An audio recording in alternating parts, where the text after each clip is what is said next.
What would you like to see change in your life? And what is the biggest obstacle that you're facing now? I run 2 programs called Inner Knowing and Good Life Designed for serious individuals who are ready to take the next step in their personal and professional lives. I will personally be coaching a small group of individuals on tools and frameworks for creating an intuitive practice and for creating self-mastery in their life. As someone who's helped countless entrepreneurs open doors of possibility that they never thought existed, I've seen these strategies transform people's lives.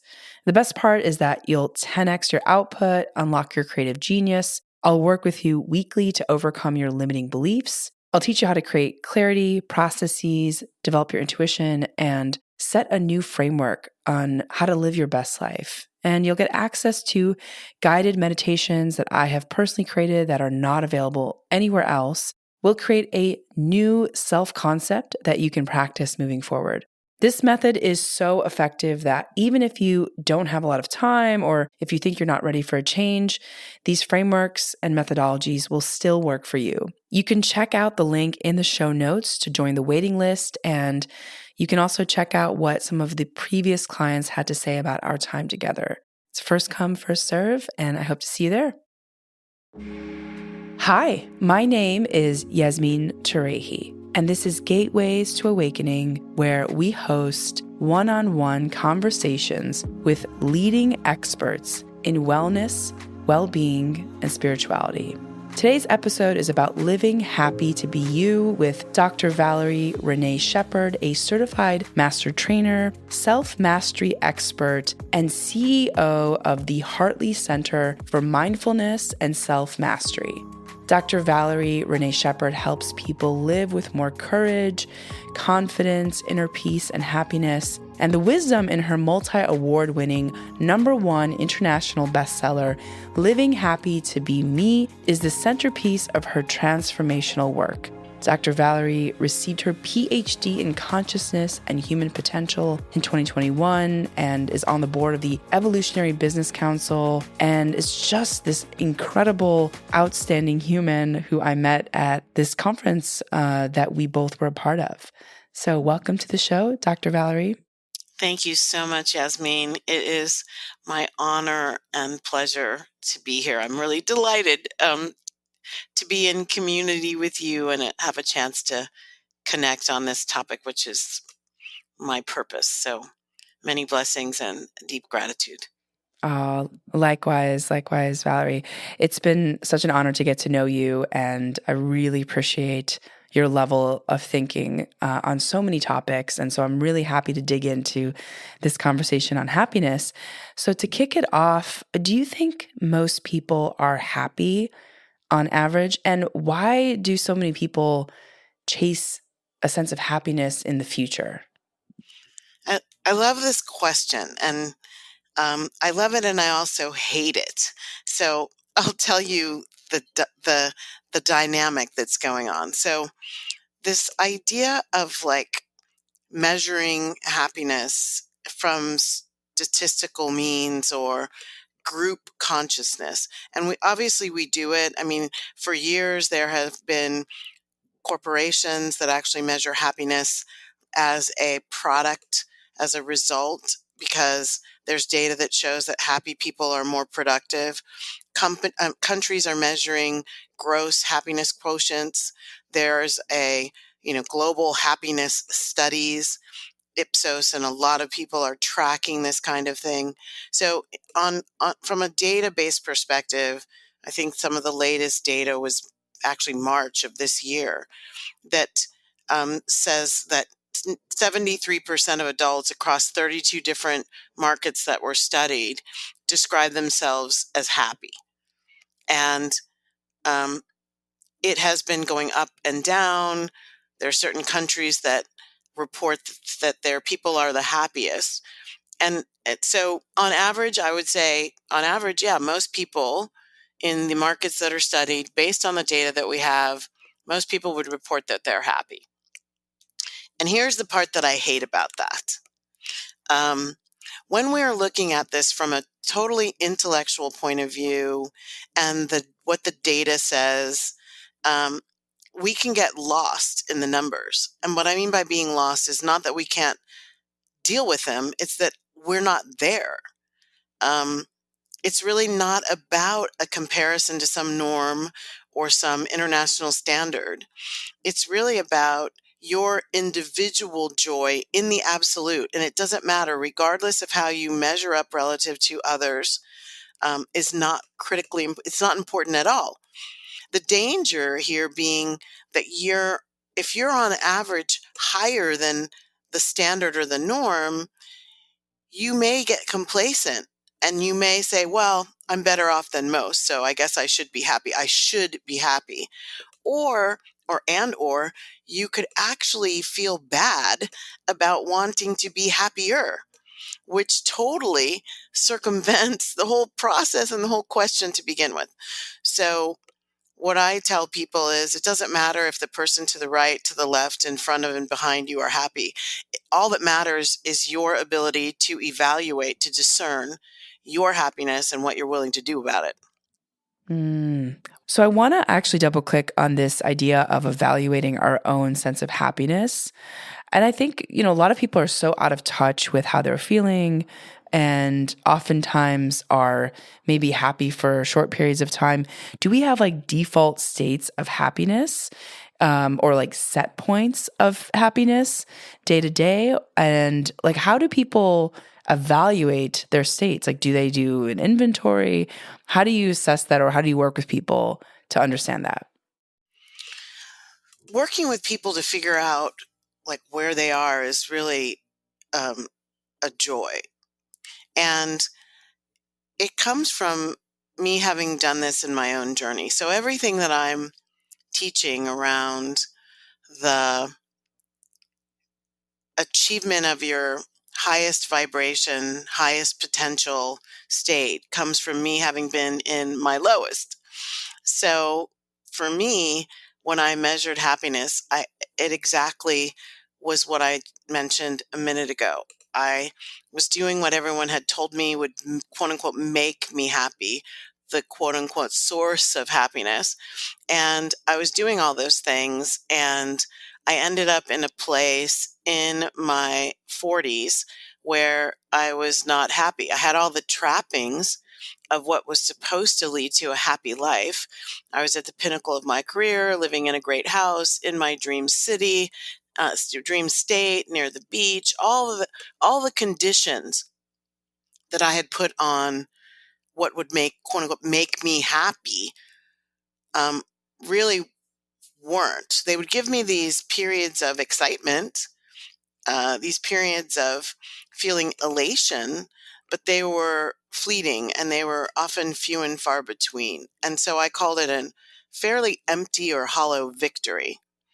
And so people can have set points. I mean, there is data that says on average, people making over $75,000 a year, like there's a set point there. On average, people who are more grateful um, show up as more happy. So I bring up these things because they're conditions of happiness. And the kind of when I'm talking about joy and bliss, I'm talking about unconditional, meaning regardless of the external circumstantial evidence that's in my life, my level of happiness is as high as it can go. It's high no matter what. So I can have a really horrible day and people will ask me, "How are you doing, Dr. Valerie?" And I'll say, "Great." And that's the truth. That's not sugarcoating it. That's not being Pollyanna. That's being connected to my deepest sense of happiness, which is an internal, unconditional experience, as opposed to an external, driven by conditions in my life kind of experience. You talk about internal happiness versus external happiness. And I think this is such an important point to highlight because, I think so many people are looking for happiness outside themselves, really focusing on their external reality to inform their internal reality. So, how did you get to a place where you got to internal happiness? It was a wonderful journey that led me to this realization that I was looking for love in all the wrong places, so to speak. Um, it was a combination of reaching a point in my life where I was frustrated that I felt like I'd been a good girl. Like, I even used to say this, but I'm a good girl. Why am I not getting the rewards for having been a good girl? I'm doing the things. I help people. I tithe at my church. I support the poor. I work hard. I have integrity, like all these things. And yet there was still something missing. And I went on a journey through courses and counseling. I did some psychiatric counseling and psychological counseling.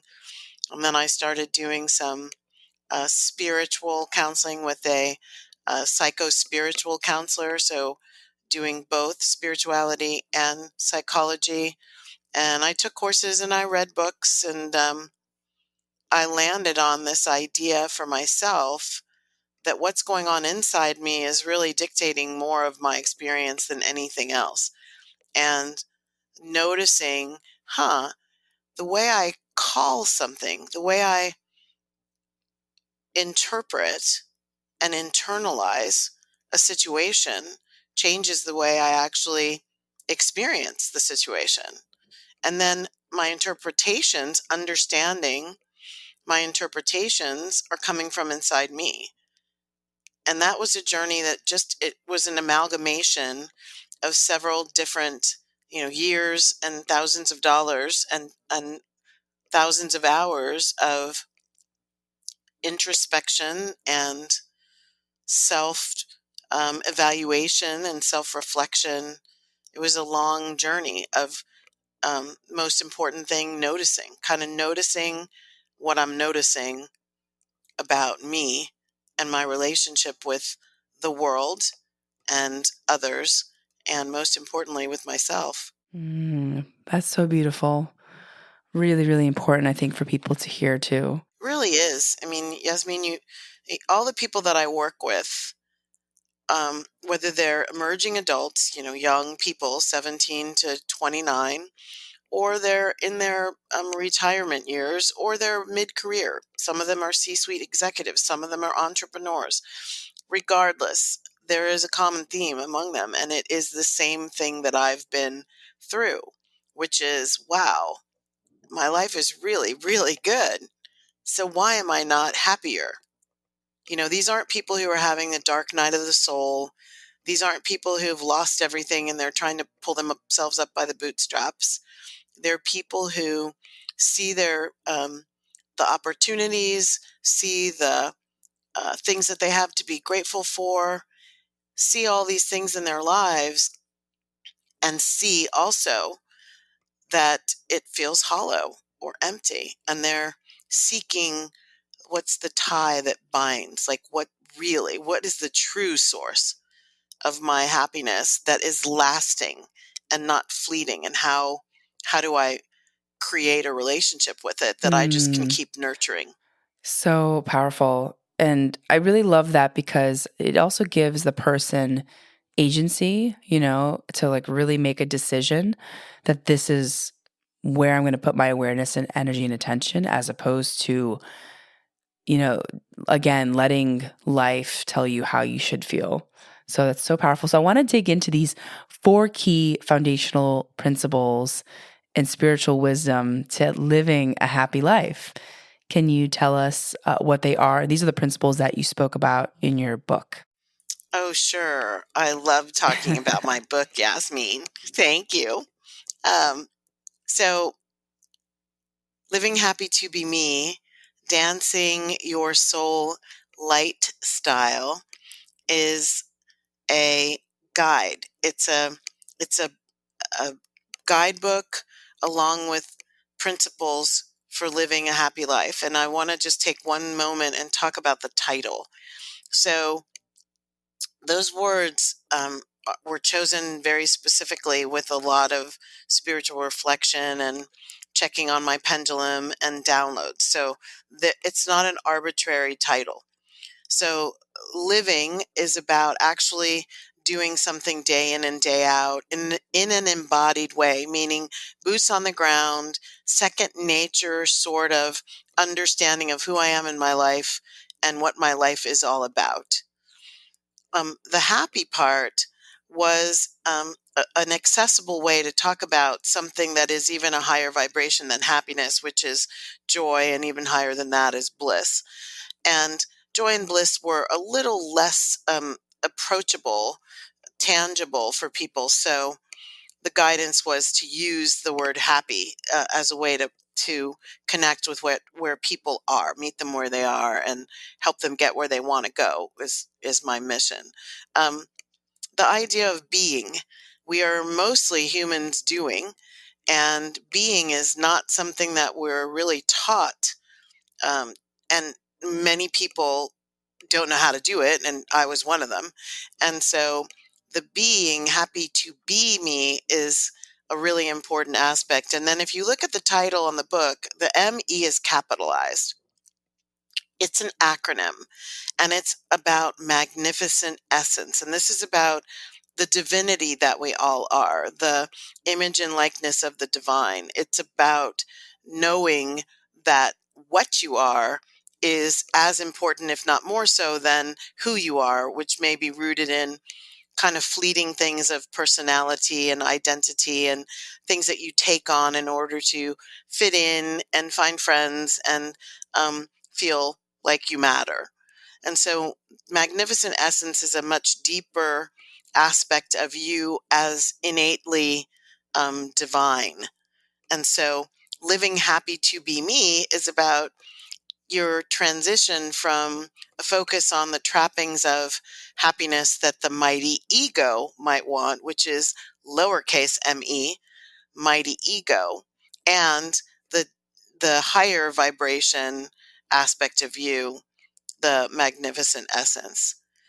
And then the Dancing Your Soul Light Style in the subtitle is about when we release the concepts of the mighty ego, like proving ourselves, working hard, I need to be liked, feeling fear and not knowing what to do about it, getting caught up in anger, resentment, judgment, etc. When we let go of those things, when we release their grip on us and heal any wounds left in their wake, we can dance. We're much more lighter, that lightness of being.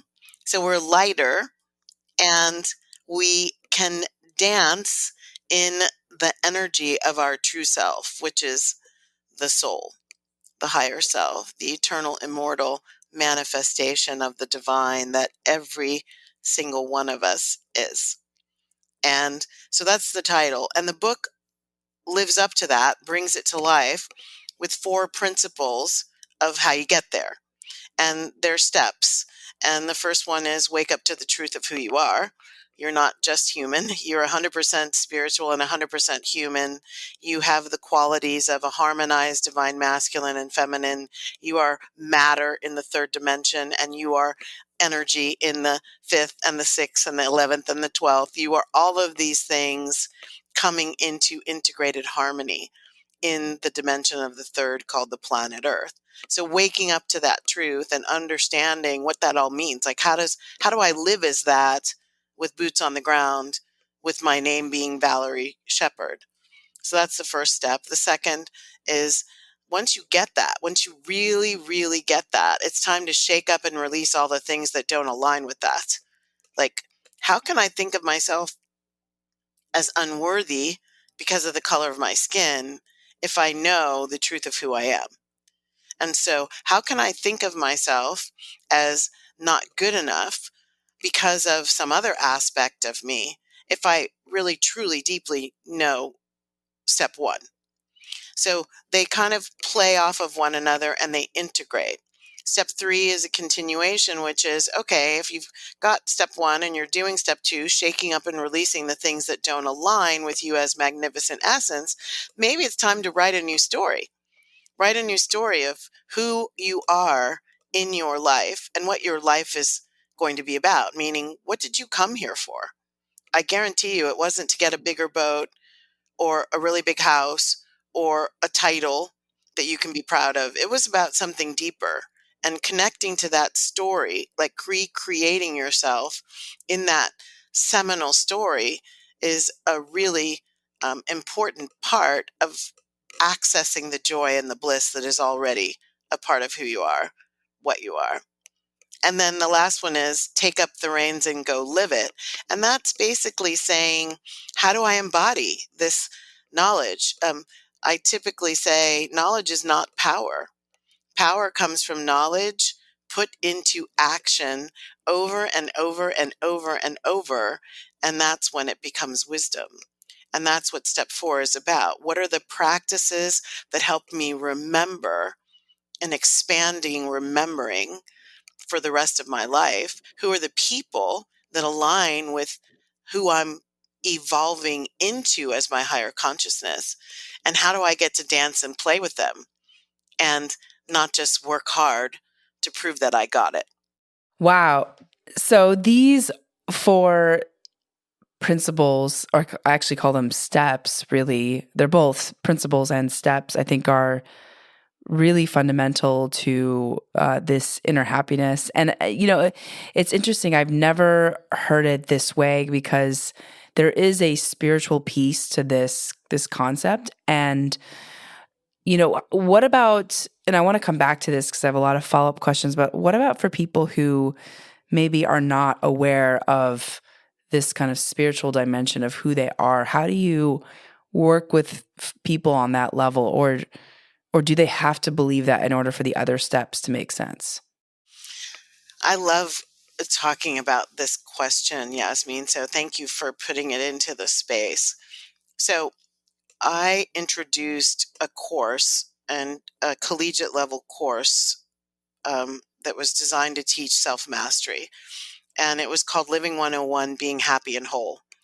And it wasn't a large number of students, but in every class, and at one point we had 90 students in this course,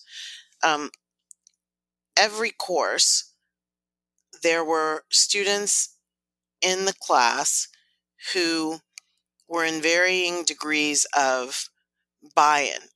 In other words, some had been devoutly Christian, devoutly Catholic, devoutly practicing Judaism or Islam. And then others were kind of like, sort of agnostic. Maybe it's true, maybe it's not. In my experience, I'm having trouble believing. There were things that disconnected them from organized religion. This is not about denigrating organized religion, but I had the same experience in my life. I'd been through several different religions because I lived a military culture as a military kid. And so we were in different bases and different churches and all kinds of different things. And so that kind of brought in a whole bunch of different things for me. And I kind of fell out of love with religious practice for a long time. And so we had people in the class who were like that. And we had people in the class who were absolutely came up to me at the end of the first class and said, I'm an atheist. Am I going to get anything out of this class? And the way I talked about it was, I don't care what you are. These teachings are agnostic. They come across from a number of different religious, spiritual perspectives, and you don't need to believe any of them. So I will tell you what I use to describe what I consider an all encompassing principle on the planet. I don't think of the divine, or what I call God, as some Caucasian male up in the heavens manipulating things. I think of God as a principle, and to me that principle is love. And so unconditional love is the centerpiece of what I do, what I teach, what I talk about, what I demonstrate, what I live. And so when I have that conversation with people and let them know this really is about love and principles surrounding how we as individuals come together as a collective, loving ourselves and loving each other. then I usually don't have any more questions about I'm an atheist or an agnostic or a devout Christian. I will tell you that if people are very devout or fundamentalist in their perspectives, what I say may sound somewhat heretical. It may sound like it flies in the face of their teachings, scriptures in the Bible. And I'm not a Bible scholar, but scriptures in the Bible and things like that. So it's not surprising to me. So the bottom line to your question is what I teach and what I say and the way I say it is not for everyone. And in fact, I'm okay with that because I know that people are going to find what they need through the millions of light workers and voices on the planet, and they don't need to necessarily align with me. And so I know who I work best with, and my ideology and my body of work supports the most. And those are people who have a connection to the spiritual aspect of who they are and want to take that to a deeper level to fuel the things that they want in their lives, which most often is inner peace, courageous confidence that allows them to go after their dreams no matter what, and this sense of contentment that from which springs this inner bliss. Powerful. So, Dr. Valerie, I want to double click on some of the things you mentioned earlier in the 4 principles. And thank you for explaining your process, and I think this theme of love is so powerful because no one can really argue with that, right? It's just like, well, some people can, but yeah, I guess go ahead. It's funny. I used to live in San Francisco, and I remember having a discussion about like, well, what about love? And, a lot of the scientists in the room just kind of rolled their eyes. And so, yeah, there are people I think who could scoff at that. But I think universally that's a theme that we can wrap our heads around at least. But I want to go back to one of the 4 key foundational principles that you mentioned, which is about remembering what we came here for, beyond the ego, beyond the sort of whatever we validated ourselves in this external world. I think a lot of people don't know what they want and don't know what they have come here for. I've, maybe anecdotally found that piece is the hardest for most people to transition into. And so I'm curious how you help people maybe discover what they came here for, or if that is something that is sort of given to them over time. How do you work with people on that principle? I love this question. And I was one of the people who was doing all kinds of different things and thought that's what I was here for until I hit that period in my life when I said, is this all? Like, is this what my life is going to forever be about? It's just going to be about chasing a better title, a better zip code, and more money. Like, I just couldn't figure that part out. So I totally resonate with your question. And especially when I'm dealing with emerging adults, most of them aren't clear on what they're here for. Most of them aren't 100% sure they're even choosing 100% to be here. And I don't mean that from they're choosing suicide. I'm mean that from what am I doing here? And they're following paths, many of us, well into our lives. I know people who get to retirement and still don't know. They've put in 30 years at a company or 30 years as an entrepreneurial venture, and they've sold their company and they've got their multi-millions or billions if they're really fortunate, and they're still wondering. And I think the first and most important thing is let's release ourselves from the idea that that's bad or wrong, that we don't know.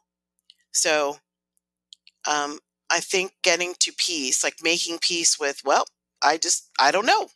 I don't know what I want. I had to do that, especially since from an archetypal perspective, I seem to identify with the archetype of the dilettante. And the dilettante is one who plays, dances, tries on, does a number of different things to a point, lets them go and try something else. I've done acting, I've done modeling, I've done dancing, I've been an NCAA athlete. I'm also an author. I've run billion-dollar portfolios of business and as a marketing executive. I've done a number of different things. And then I compare and contrast that with other people who have known since the beginning of their time they were a musician. And that's all they pursued. And everything came back to different variations on that theme. And so across the spectrum, wherever people are, the most important thing is to accept, acknowledge that that's where you are, accept how you got there, and then ask a new question, a different question. And here's where it really gets to, instead of discovering, I would like to change that word to discerning. So a discernment is about a granularity of understanding, evaluation, and then choice. And then right after choice is action. And then lather, rinse, and repeat, right? We're getting to granularity, we're understanding, we're making an evaluation, we're making a choice, and then we're taking action over and over. So discernment is how we get there. And the thing is, many people think it's all about external action. And what they forget is the most important piece of understanding, discerning, what am I here for, is to go inside and listen. Ask the question of the you that inhabits your interior space, and then be still and listen. No matter how long it takes, ask and listen. What typically happens is we ask, and then we very quickly use our intellect, our brains, to come up with a pathway or a thing. I should call this person, or I should do that, and I need to go get a degree because that's what people in this industry have, and I don't have one, and oh my gosh, I didn't get a good enough grade, so I'm not going to get a job there, so now what do I do? We end up going into this chatterbox head of intellect when actually what's being called for is not the head at all. It's the heart. It's the soul. It's the deepest aspect of you. And that cannot be intellectualized away. It's always going to be there. I talk about in my book, my heart was always calling to me. I was just so busy in my rationalizations, my quantifications, my analytical stuff, my intellectual prowess, that I never really listened. And if I did listen, and I did hear guidance, what do you think happened? I actually let my head overrule that guidance. So for a long time in my life, I was pursuing things that my head told me I should pursue. Well, you're capable, you're talented, you've got this experience, you should stay on this path. And meanwhile, I was noticing that I was missing out on the things that really bring me joy. And it's funny that as a really young girl, I thought that I had a desire to teach and advise and support and serve. And I never did that until, the last 15, 20 years. And so I hope that answers your question, but it's about, you have to have a relationship with yourself that takes you deeper so that you can go higher. Deeper into you will help you go higher in your consciousness. And the combination of those two will allow you to shine an amazing light on what's already inside you. It came with you when you entered the body that you really came here to do. And it's not going to be about titles, and it might surprise you. I had a spiritual teacher who once said, when the heart speaks, it could be outrageous. Wow. I really appreciate that. I mean, I think, a lot of people, I think, don't take enough time to sit and listen to what that inner voice is telling them. And I think a lot of people don't know where to start, but just even the practice of being quiet and sitting and listening, and again, listening to the heart and letting the mind follow is just a huge perception shift on reality for most people, right? Because most people, they're just in their heads, Yes. so disembodied from the connection to their soul and to their heart.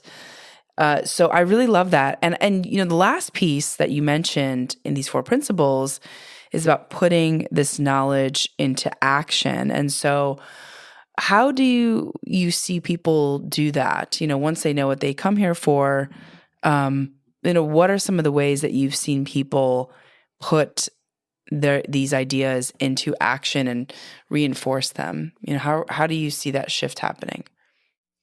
The shift can happen in many ways. I mean, it can go from a spectrum of radical, where people leave their jobs and get on a path toward having what they really want.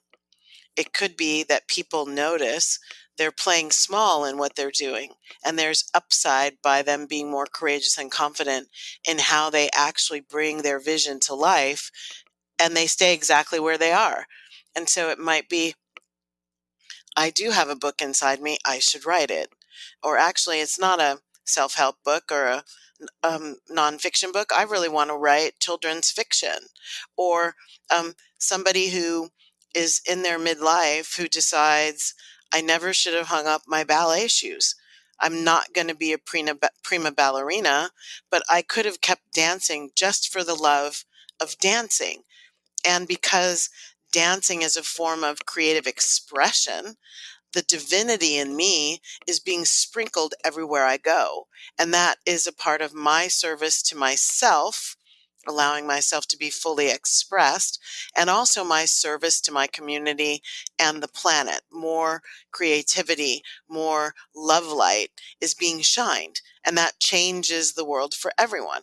It may be that people know they're exactly where they are, but they've just lost their passion for it.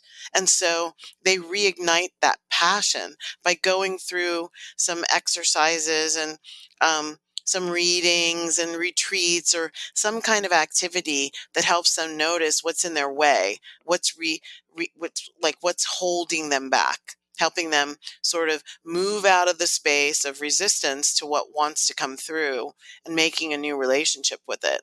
So it runs the gamut from minute actions of support to self and helping you continue on a path. Some people are already on the path. They just need help knowing about whether the next step is forward or whether they're supposed to take a detour, or what. And other people really wake up to, holy Moses, this is not it. And I'm going to take a leap of faith and go toward it. And then we work on, if you got a family to support, maybe quitting your job and trying to figure it out doesn't necessarily work. And so we orchestrate the means that allow them to feel safe and secure, while they're also honoring the truth of who they are. Mm. I really appreciate that. And I also appreciate that you work with people at whatever level that they're at, right? Because everyone's on a very different part of their journey. So really, making space for that is important. So Valerie, I want to talk a little bit about, what do you do when you wake up unhappy? What would be the first thing that you would tell someone who's experiencing this? Just curious, how you navigate that yourself. What do you mean, like this morning? Yeah, exactly. So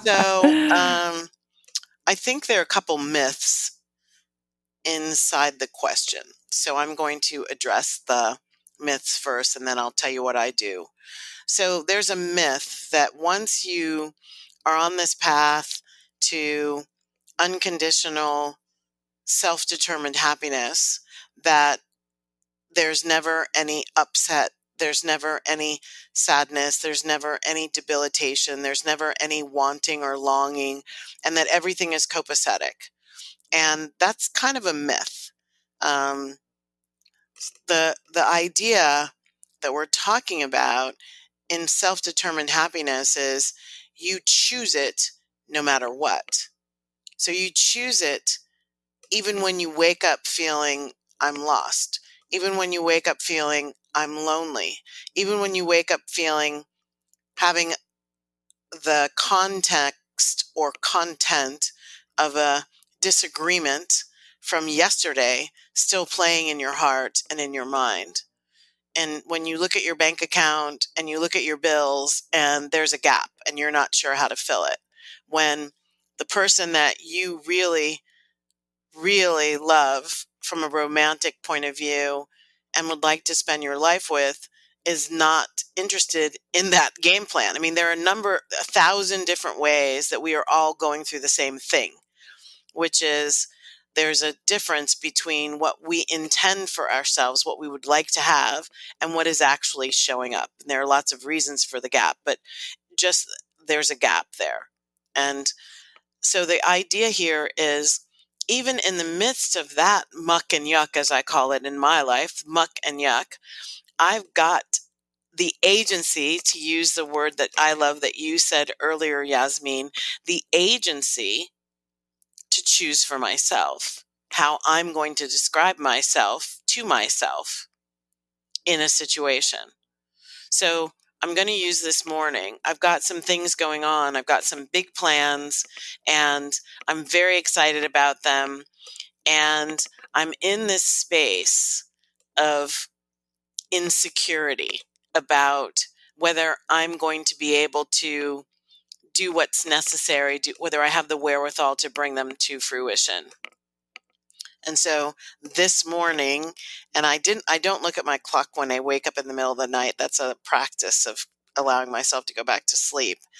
I'm going to say, based on when my alarm went off, that it was probably around 4 a.m.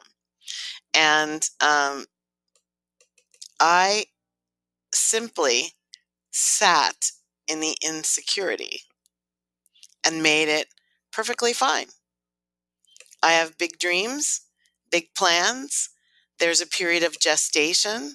And so far, the evidence that they're coming true isn't keeping up with my need, quote unquote, my need for the evidence. And so we talked a little bit earlier about getting quiet. So that's what I did. I got quiet. I asked myself, where's this fear coming from? What's it about? I gave myself the grace to go, oh, this is that old fear of not being enough, old fear of not being lovable, old ideas about my stuff turns to crap and other people's stuff turns to gold. And so using this, spiritual alchemy of I'm safe right where I am, and I'm going to focus on the intention that I'm trying to bring, that I'm bringing into fruition, and not my fears about not bringing it into fruition. Wherever we put our energy expands. Whatever we resist persists. So I don't want to resist the feelings of unhappiness. I'd rather make peace with them, make love to them. Thank you for coming and showing me that there's still some pockets of fear. It's okay to be afraid. It's just not okay to stop. And so I keep going. So that was this morning. From a ritualistic practice, what I would say for a morning ritual is as soon as you notice yourself coming awake, do a little bit of a scan. Connect with your physical body. How's it feeling? What's happening? And I would suggest try to do this with your eyes closed. So almost still before you've come to full wakeness. Allow yourself to just rest in this kind of middle place, the middle journey between asleepness and awakeness. Check in with yourself. Say hello to yourself before you say hello to anything or anybody else. Hello, me. How's it doing? Yeah. Didn't sleep so well. Yeah. I wonder if I'm going to be tired today. I don't know.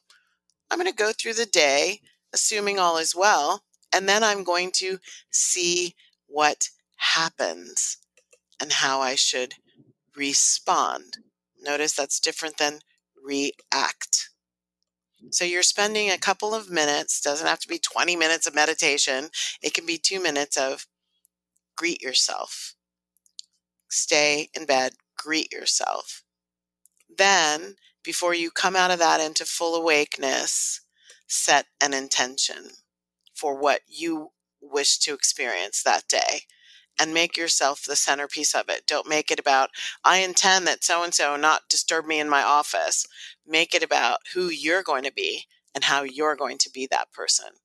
I intend that today I look for all the ways that my life is perfect exactly as it is, even as I go to shift things that I would like to be better. Like, give yourself something to focus on that is a part of the equation of your happiness.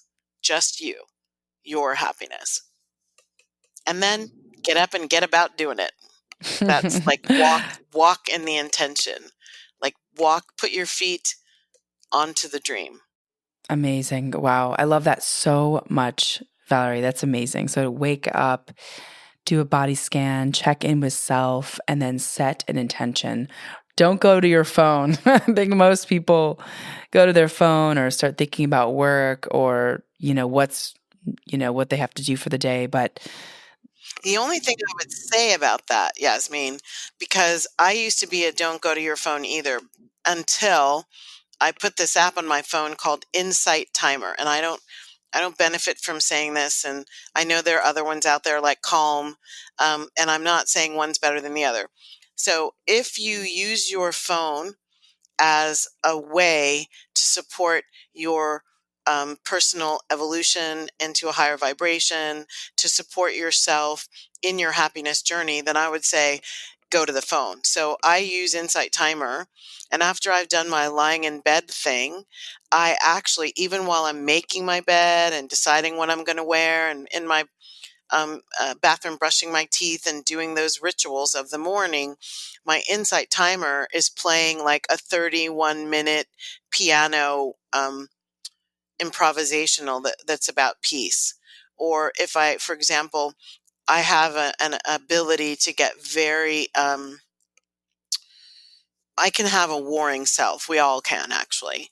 And so if I notice that in the last couple of days, I feel like I've been a little too fractious, a little too aggressive, if something is coming up inside me that wants to be right all the time and wants to win, like that competitive nature, there's a Sarah Blondin um, guided meditation on the warring self and the higher self.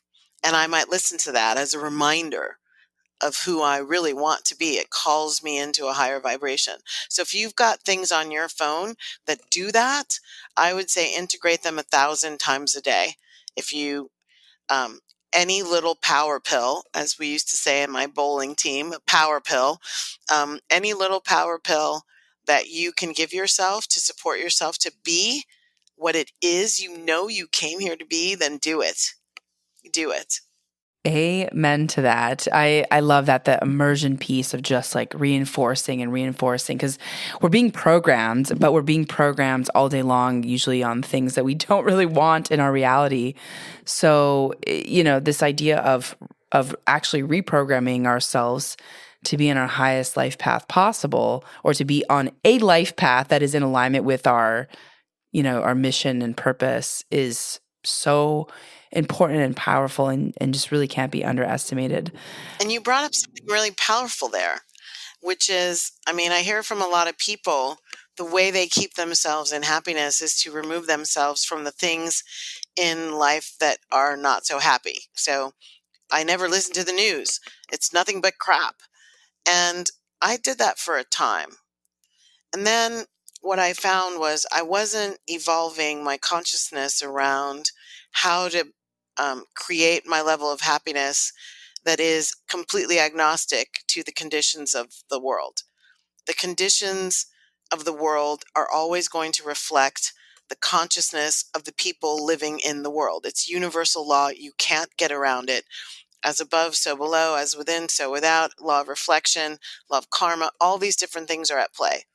So removing oneself to be able to stay in a high vibration is a limitation that you're putting on yourself that you don't necessarily see that it's setting you up for failure long term. So my suggestion is it's more important for you to practice the muscle of something that Eckhart Tolle teaches, which is that so? Like to be able to see the ugly underbelly of life and also call in the light. I think Martin Luther King said, darkness does not change darkness, only light can do that. So if there's darkness in your world, either coming from you or other people or the news or whatever, see how you can bring your own light into that space, whether it's not taking the bait and railing against it, which just took you into the darkness, but a place where you can say, well, look at that. And with love and compassion and grace, I send my prayers. I send my high vibration. I ask what's in it for me to do. And everything is not for you to do. That's not what I'm saying. But it's being a both and. I take time away and I go be an ascetic on the mountain from time to time. And that fortifies me for those places where I feel called to get into the fray. This is a very powerful point, and one actually I'm happy that we are ending on, because I think that most people have made their lives so small by choosing not to engage in so many parts of society, right? On this path especially. And I think becoming resilient in the way that you speak about, which is to observe our reality and this practice of is that so, but not getting caught in the web of it, is, I think, the resiliency practice is so important moving forward on this path. Yes. So, Valerie, thank you so much for your time. This was so delightful, and I love the way that you frame this work and the way that you interpret this journey. I really, really appreciate your level of thinking, and I'm just so inspired by you. Yasmin, yeah, we are a mutual admiration society. From the very first time I met you, very first moment I met you, I could feel the purposeful nature of your experience, your reason for being here. And I could also feel this very large, generous, compassionate, and beautiful heart. And so I really appreciate your contributions to making the world a world that works for everyone. And so thank you very much. Oh, that means a lot to me. Thank you so much, Valerie. Really, really appreciate you. And where can people find your book, and where can people find you? Are there any resources that you can point folks to in order to learn more about you? Absolutely. So my website is HeartlyCenter.com, HeartLy, center, spelled the American way, TER.com. And my book is available on Amazon, and it's in hard copy and in a Kindle format. And if you feel that it would be better for you to get the book as a PDF download, you can do that on my website as well. So those are great ways. And you can always email me at valerie@heartlycenter.com. Thank you so much again for your time. And for our audience, thanks for joining and for listening. In this episode, we learned about why happiness is found by living it and how to shift your perception with Dr. Valerie René Sheppard. And you can tune in to Gateways to Awakening, where we host one-on-one conversations with leading experts in wellness, well-being, and spirituality. Thanks again.